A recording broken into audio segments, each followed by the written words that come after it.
The Philosophy of Ownership. A book by Robert LeFevre.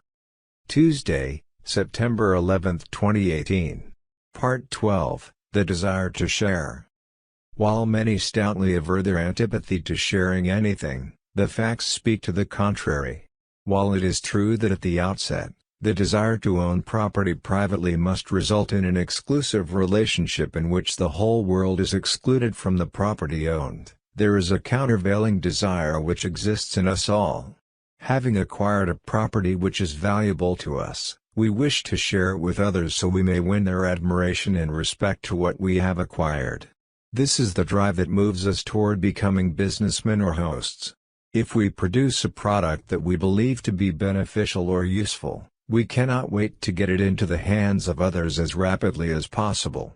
We want them to share in what we have acquired. As businessmen, we exchange the products we have created with money others have earned. As professionals, we exchange certain learned skills for money in the market. All of this desire on our parts to let others benefit by what we have learned or what we have produced is a part of our urge to share what we have with others. Of course, sharing becomes meaningless unless we are first the exclusive owners. If we own nothing, then we can share nothing. This is nowhere more clearly shown than when we consider man's enormous drive to act as a host. A man acquires a home, be it modest or lavish, and he can hardly wait to invite his friends so they may see what he owns. He wants to feed them and to share with them the results of his efforts. He wants to display objects of art he has acquired, share with them ideas he has thought through, and in many ways obtain the satisfactions that can come only through this process. One of the basic reasons property is so important to us lies in the fact that we do not really intend to make that property entirely exclusive. It must be exclusive at the outset or we can share nothing. But having secured the property so that we can claim ownership rightfully, we at once wish others to experience something of our own joy of attainment. This is one of the deep and underlying motivations toward charity and voluntary giving. The fact that a man may be able to give away some of his substance is a remarkable satisfaction that he can receive from his own action. If a man is in a position to give away something that he owns, whether in hospitality or in charity, he can only accomplish this giving when he has sufficient surplus so that he does not reduce himself to penury by such open-handed procedures. All actions as a host or other benefactor are based upon the deeply rooted desire for self-satisfaction. It is claimed, in certain quarters, that when a man gives something, either a property, an idea, or something of himself to another, it is because he values the other more than he values himself. This is an absurdity. To be able to share, as a host or benefactor, is one of the deepest and most meaningful experiences he can have insofar as his own value of himself is concerned. All gifts are expressions of self-realization. The man in a position to give is in a position to satisfy himself.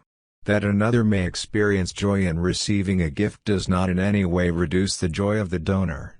On the contrary, the more the recipient experiences honest satisfaction from the gift, the more the donor experiences honest satisfaction from the act of giving.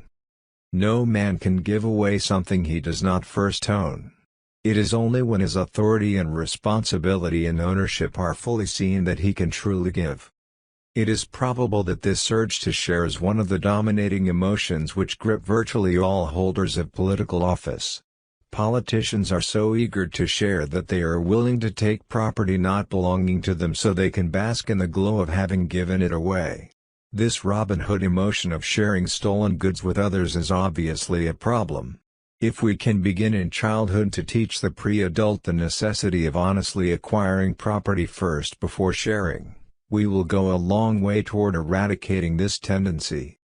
One of the reasons there is such a strong feeling against taxation in general, or any other kind of theft however legalized, relates to the fact that all individuals wish to be in a position to exercise their own judgment in respect to giving. The person who is robbed to the point of poverty may not be able to be as generous a host or benefactor as he would like to be. A man who might be able to be generous in many cases, were he left in undisputed possession of what he has rightfully acquired, but who is reduced to a mere subsistence level by repeated forays against him, will one day rebel at this usage. It is not that he needs more than a rather minimal requirement for his own survival and personal well-being. It is that the self-satisfaction he might otherwise obtain is kept from him by the intrusion of others who take from him so they can be generous with what he himself has produced. Thus, taxation and theft generally are intrusions against this area of self-satisfaction. No productive people will endure such practices forever. Unless they are halted, those who are productive will either stop producing, flee to a territory where they can enjoy private ownership, or rise up to overthrow those who impose such usages upon them. Curiously, it is not the drive to acquire subsistence that will motivate them. Rather, it is the drive to obtain that ultimate satisfaction as a host or benefactor that will bring about drastic remedies. The non-producing dividers of the property of the productive are always their own worst enemies. Much joy can accumulate to the professional who learns difficult and demanding skills and, as a result, may acquire wealth and fame. But however large the production or the demonstration of skill, and the joys attendant thereon, a failure to bring others into one's area of surplus on a voluntary basis stunts the personal development and eliminates an area of intense personal realization. Thus, actually, as government largesse grows, satisfactions arising out of personal sharing diminish as opportunity for individual voluntary acts of personal sharing diminishes. One of the greatest enemies to charity is enforced charity. This stimulates resentment, causes men to isolate themselves in fear, and encourages the very type of narrow and provincial behavior which government often claims to be seeking to discourage. In time, it breeds distrust and societal disintegration. It encourages theft, both public and private. Crime increases in every category. And as government programs intensify to bring about integration, social union, and harmony, the opposite results manifest. While government poses as the inescapable essential to a lawful and orderly social system, the fact is that government itself sets into motion those very factors which are the root of societal malaise and destruction. A society built upon the solid foundations of private property and respect for the property boundaries and values of others, becomes an orderly and peaceful society of necessity. Here, the market dominates and voluntary exchanges leading to human satisfaction become the rule. Cancel this by the imposition of government exactions and regulations, and involuntary exchanges take the place of voluntary exchanges, while dissatisfaction, discord, demonstration, riot, and ultimate chaos ensue. Societal order is only possible in a territory where private ownership of property is the recognized and supported stabilizer. A society built upon retributive justice invariably tips the scales of voluntary cooperation and benefits the unworthy, the careless, the non-productive, and the dependent. There are, to be sure, such persons as kleptomaniacs. These are no real problem, since they have a compulsion to steal which is such a dominating influence in their lives that they are almost universally detected. With this exception, most thieves do not practice theft regularly. They steal at a given point so they may exercise their ability to share with others at almost every other point in their lives. Thieves are notoriously open-handed. Since they have not produced what they now lavish upon others, they tend to value the money or the products of their theft far less than those who have honestly created or produced the money or goods. This is one of the factors which make politicians attractive to many people. Politicians are prone to be open-handed and generous. They appear to be desirable companions because of this fact.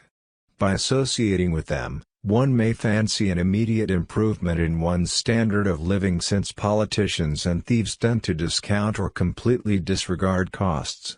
Further, there is a great romantic attachment to arch-criminals in the minds of young and immature. A swashbuckling pirate is the object of much youthful enthusiasm and veneration. A life of crime seems attractive and exciting. and the affection of others seems so readily obtainable in this fashion that many young people are lured into a life of politics or other crime for these reasons.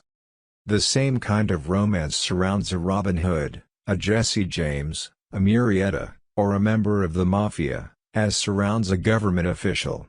These are all men who live beyond the normal moral rules against theft. They are untouched by property considerations. They do not have to live by personal self-discipline, or so it appears. Rather, they can parade about, winning the admiring glances of young and old by their careless disregard of the property rights of others, and their ready sympathy for those in distress. Yet nothing distresses a thief quite so much as being reminded of the fact that his open-handedness is only made possible by the diligence, sweat, and toil of others whom he has despoiled.